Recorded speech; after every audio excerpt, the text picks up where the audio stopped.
সভায় ইতিমধ্যে আপনারা কথা বলেছেন।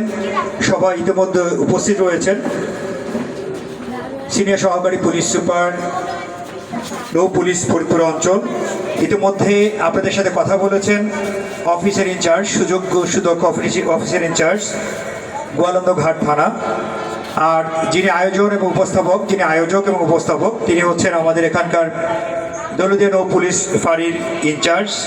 এখানে কথা বলেছেন আমাদের মঞ্চে উপস্থিত রয়েছেন বিআইডব্লিউটিসি দৌলদিয়ার সম্মানিত এজিএম। এখানে কথা বলেছেন মোহাম্মদ সালাউদ্দিন মহোদয়। এখানে কথা বলেছেন আপনাদেরই এই জনপদে যারা নেতৃত্ব দিয়ে থাকেন তাদের মধ্যে আপনার হচ্ছে জনাব আব্দুল খালেক ব্যাপারী, যিনি আপনাদের এই দৌলদিয়া ইউনিয়নের সম্মানিত সভাপতি, বিএনপি সভাপতি মহোদয় উপস্থিত রয়েছেন। কথা বলেছেন মৎস্য আড়ত ব্যবসায়ী সমিতির সম্মানিত সভাপতি মোহন মণ্ডল। এখানে ইতিমধ্যে আরও কথা বলেছেন জনাব আমিনুল ইসলাম, যিনি পল্লী চিকিৎসক পেশায়, এর বাইরেও তার নেশা হচ্ছে রাজনীতি।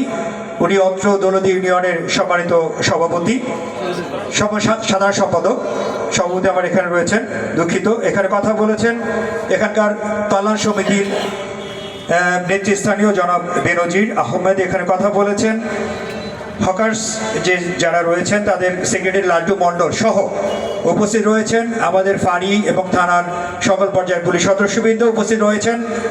স্থানীয় বিএনপির যারা অঙ্গ সংগঠন যারা রয়েছেন তাদের সম্মানিত উপস্থিতি, নেতৃবৃন্দ, সদস্যবৃন্দ উপস্থিত রয়েছেন, এখানকার প্রেস ক্লাবের সম্মানিত সদস্যবৃন্দ এবং বিভিন্ন পেশা এবং শ্রেণীর মানুষ। আসসালামু আলাইকুম। আমরা এখানে আমার ইতিমধ্যে পরিচয় পেয়েছেন, পুলিশ সুপারের দায়িত্ব পালন করছি নৌ পুলিশ ফরিদপুর অঞ্চলের। আমরা যদি শুরুতেই একটু বলি যে আমি হচ্ছে ধর্মে ইসলাম। আমরা যদি একটু এভাবে বলি যে পবিত্র কোরআনের সূরা আল ইমরানের 104 নম্বর আয়াত, রাব্বুল আলামিন বলেছেন যে তোমাদের মধ্যে এমন একটি সংঘবদ্ধ দল থাকা উচিত যারা ভালো কাজের আদেশ করবে এবং খারাপ কাজের বা মন্দ কাজে নিষেধ করবে, তাহলে তোমরা সফলকাম হবে। তা আমরা মনে করি এখানে আমরা যে একটা সংঘবদ্ধ দল এখানে হয়েছি, আমরা একত্রিত হয়েছি, আমরা এখানে কতটা ভালো কথা বলেছেন। আপনারাও চান যে সেই ভালো কাজগুলোর জন্য আপনার সকলের সম্মিলিত প্রচেষ্টায় একে অপরের পারস্পরিক সহযোগিতা যেন সেটা সমাধান হয় এবং সম্পন্ন হয়। আবার আমরা যদি দেখি রাব্বুল আলামিন আরেকটি সূরায় আমাদেরকে যদি আমরা দেখি সূরা বালাদে 9 থেকে 11 নম্বর আয়াতে বলেছেন যে আমি কি তোমাদেরকে দুটি পথ দেখাইনি? একটি পথ হচ্ছে ধর্মের, একটি হচ্ছে অধর্মের, একটি ন্যায়ের, একটি অন্যায়ের, একটি ভালো, একটি মন্দের, একটি কল্যাণের, একটি অকল্যাণের, একটি মঙ্গলের, একটি অমঙ্গলের। তোমাদের মধ্যে সফলতা এবং ব্যর্থতা নির্ভর করবে তুমি কোন পথটিকে বেছে নিলা। তুমি কি কল্যাণের, ন্যায়ের, ধর্মের, সত্যের, নাকি অকল্যাণের, অমঙ্গলের, অধর্মের, মিথ্যা?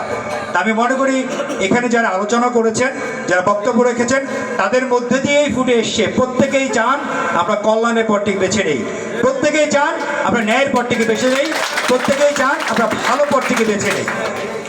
তাহলে এই যে আমরা চাওয়া, আমি মনে করি আমাদের প্রত্যেকেরই স্বাদ রয়েছে, সাধ্য নাই। স্বাদ এবং সাধ্যের মধ্যে কিছুটা ফারাক রয়েছে, সমন্বয়হীনতা রয়েছে। আজকে আমরা কথা বলতে এসেছি, একত্রিত হয়েছি। এখানকার থানার সুদক্ষ অফিসার ইনচার্জ রয়েছেন, আবার এখানে কর্মঠ আইসি সাহেব রয়েছেন নৌ পুলিশের, আমরা সকল রয়েছি, আপনার স্থানীয় নেতৃবৃন্দ রয়েছেন যারা এই সমাজটাকে, এই ইউনিয়নটাকে, এই ঘাটটাকে ভালো চান। তার মানে আমাদের তো নিশ্চয়ই আমরা তাহলে এখানে আর কোনো আমাদের ব্যবধান হওয়ার সুযোগ নেই। আমাদের প্রত্যেকের ইচ্ছা রয়েছে, প্রত্যেকের লক্ষ্য রয়েছে আসন্ন পবিত্র রমজান এবং ঈদ উল ফিতর। তার আগে নিয়মিত যারা এখান থেকে পারাপার হন, ফেরিঘাট ব্যবহার করেন, লঞ্চ ঘাট ব্যবহার করেন, ট্রলার ঘাট ব্যবহার করেন, কিংবা পণ্য পারাপার হয়, এই যে আমরা প্রত্যেকেই চাই সব কিছু থেকে এই যে চাঁদাবাজি